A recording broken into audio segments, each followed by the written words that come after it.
Hi, and welcome back. For those of you who don't know who I am, my name is Kylie, and on this channel, I'm going to be, well, at least today, I'm going to be telling you about my first paranormal experience. Like I mentioned on my previous video, if you haven't seen that one, go and check out that one first and then come back. But I explained that I am what is called a spiritual evidentiary medium, meaning that if I speak to a spirit, I am pulling in facts that the person that I'm reading can identify with. So, like, if somebody is dying, if somebody died of like lung cancer or something like that, then I will pick up on it. I will tell them that there was like something wrong with their lungs, or if something else was bothering them more when they passed, then that would come up first.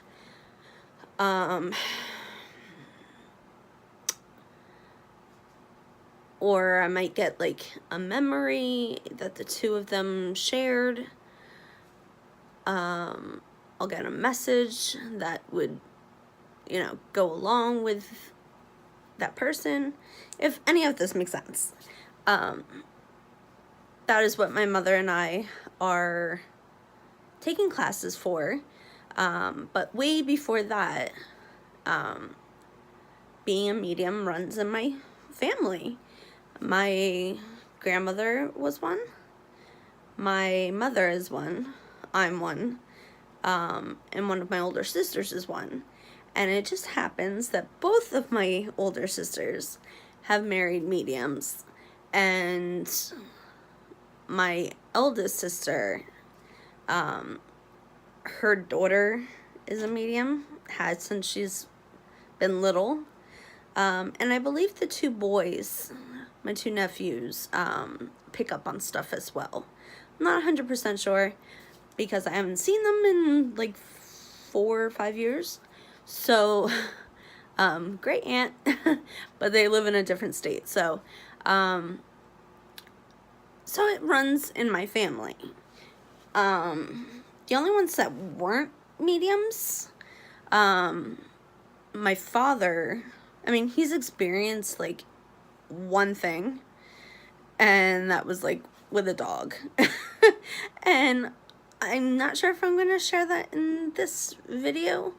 I want to try and tell a couple of them if time permitting, but I keep on yapping, so I'm just going to get right into it.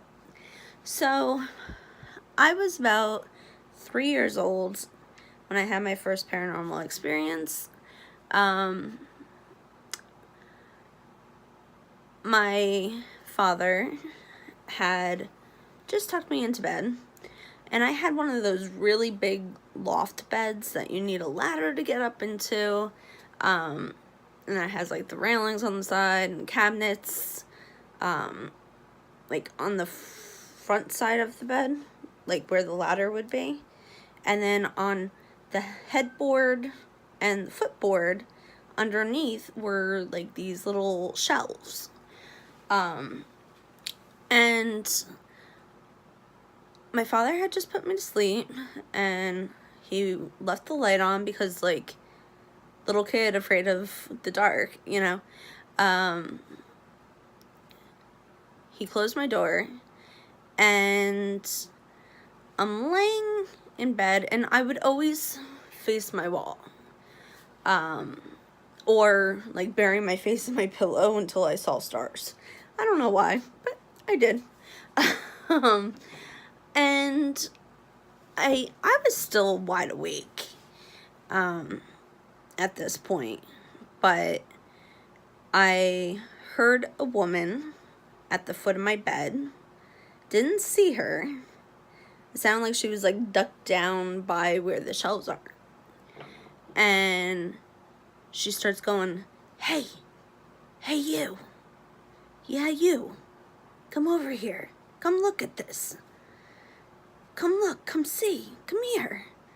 So, like, I took off my blanket and crawled to the foot of my bed, and I looked down, and this woman pops up in my face, like, literally, like, this close to my face, and screams, like, I can't even describe the scream. Like, I don't know if it was, like, meant to scare me, or if it was, like, a, like, surprise, like, type of thing. I don't know. The scariness thing doesn't really make sense, and I'll tell you why in a minute. But, I freaked out, of course.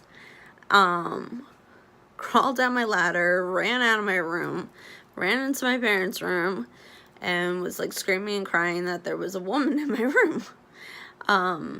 And like most children, you know, their parents will take them back to bed, you know, check the room, you know, nobody's here, you know. And it didn't happen again that night. But the next day,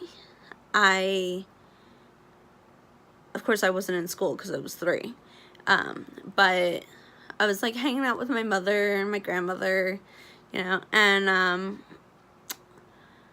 my mother decided to take out an old family photo album, and she's flipping through, and I climbed up in her lap and was looking with her because, like, I'm very into our ancestry. Like, I know all of my great-grandparents' names, great-great-grandparents' names, you know, like, I'm very into it. So, I was looking at the photo album with my mom, and she turned the page, and I saw the woman that jumped out at me. And I pointed it out to my mom, and I was like, that's the lady that screamed in my room last night. That's her.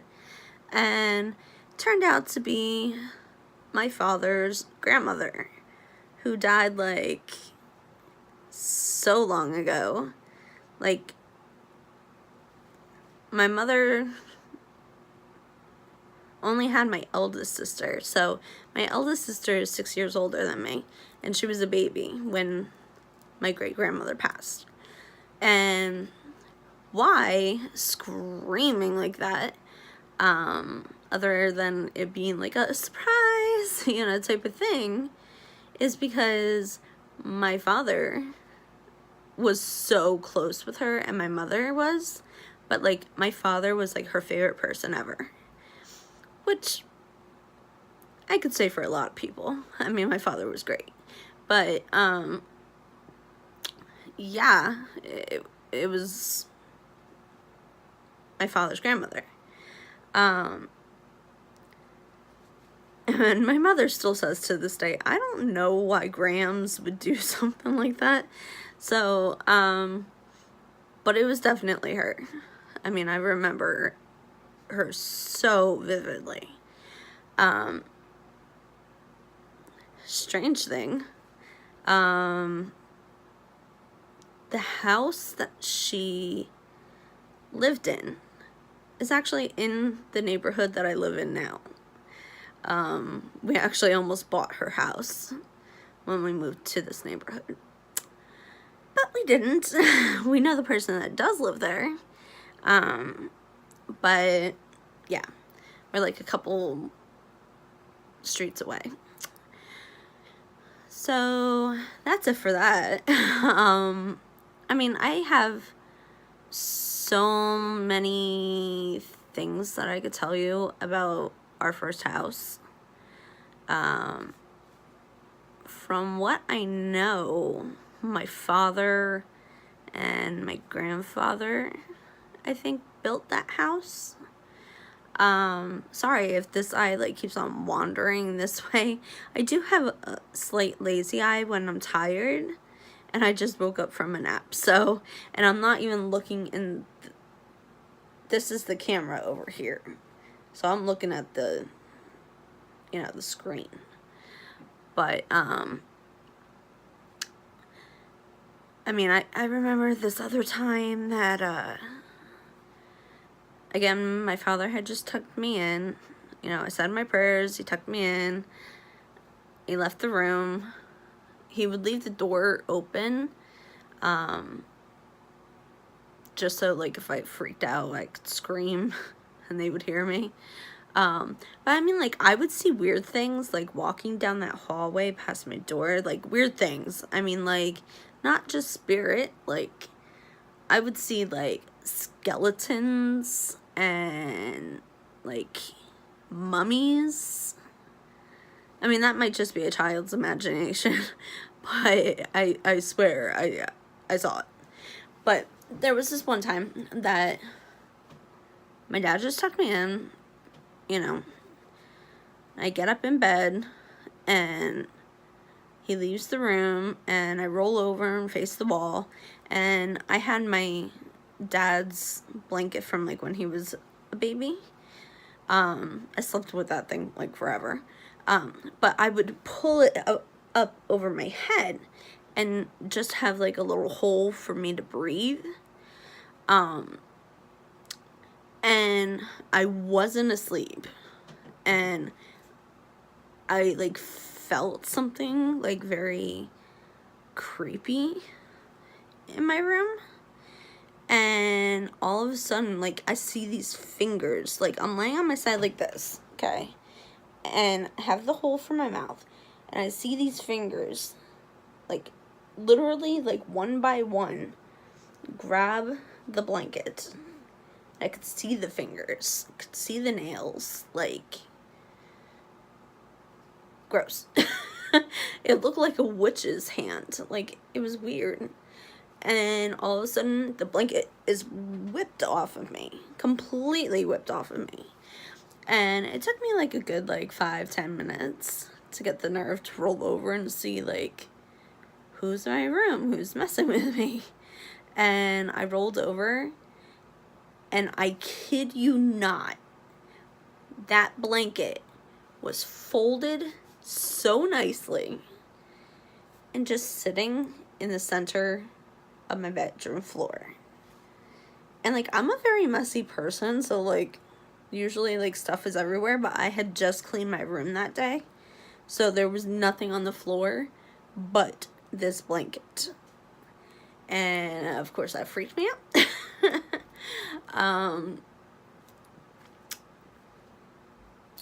I can't explain that one. I don't know who it was that did it, but it scared me. Let's see, what else? I think maybe I'll save the rest for another day, because we're already 13 and a half minutes in. So, if you enjoyed this story, and you enjoy me, please hit that subscribe button, and the post notification bell, ding ding, and that way you can be notified every time I upload. And if you need to or would like to, please check out my other channels, Sorrow's Art, Grief Therapy. Yeah, I think that's what it's called. I haven't figured out how to, like, put the link in the description yet. I'm not very tech savvy. But, or you could just type in my name, Kylie Resnick, and 2 pages should pop up. I don't have very many videos on the other channel. There's maybe like 6, 7, but that is mainly used for people who are grieving, not just loss, but, I mean, not just loss of a person, but loss of anything. If you have, like, medical issues and you have lost your health, if you lost a pet, if you have PTSD, if, I don't know, any psychological issue or depression, whatever. I help teach you different, different art techniques to help you cope. So please go check out that channel, and until next time, hope you enjoyed this, and maybe I'll make another video tomorrow and upload it. Share this, and I don't know. I know this is kind of cringy because I can't edit it because it's on my phone and I don't have editing software, but hopefully soon. Until next time, I love you. Bye-bye.